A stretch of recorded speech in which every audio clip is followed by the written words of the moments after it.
Hi, I'm Kirstin Marcon, Director of The Most Fun You Can Have Dying.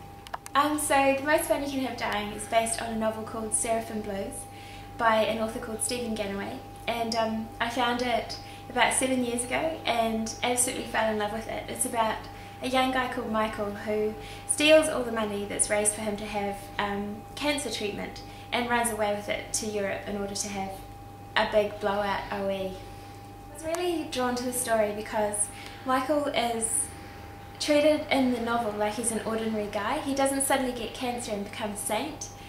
He actually stays being a hormonal young man who kind of makes mistakes and does the odd stupid thing, and I just really loved the respect that the book gave to him as a character instead of turning him into some kind of victim. I just found it really refreshing.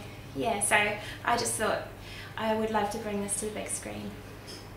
I guess trying to finance a film about a subject like this and trying to attract international attention and attract cast and get the film commission to step up has been really difficult. Like we've been really lucky because all along the way we found like people who wanted to champion us and who could see the value of this project, but the amount of charming and taking people out to drinks and just generally begging and hoping and praying that's gone on is quite massive.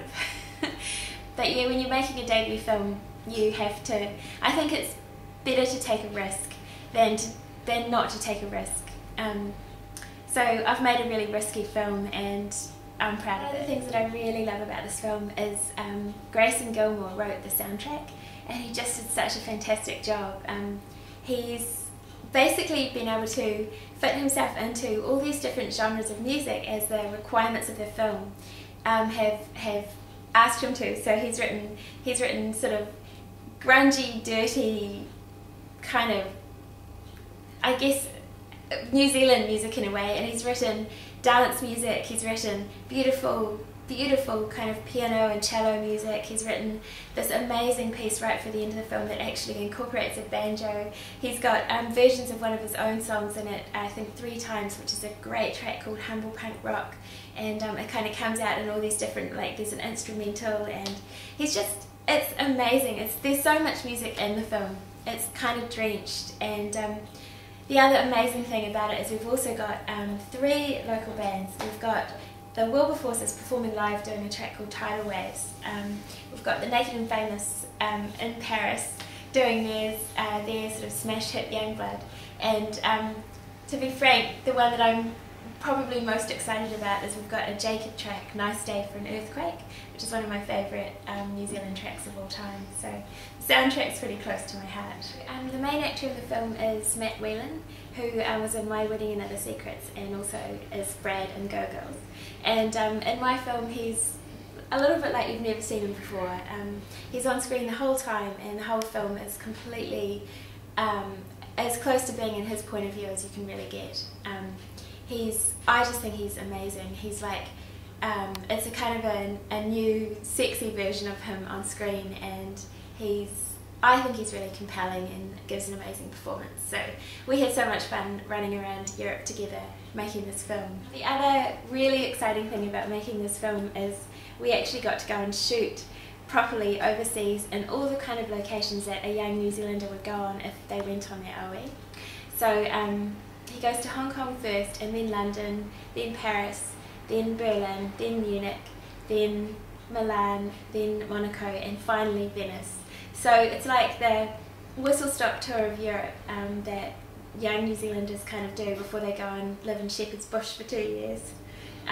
So yeah, for me it was really exciting because I've never actually done an OE, and so I got to go on my own OE with a crew. So we had to work quite hard, but we still managed to go out drinking pretty much every night.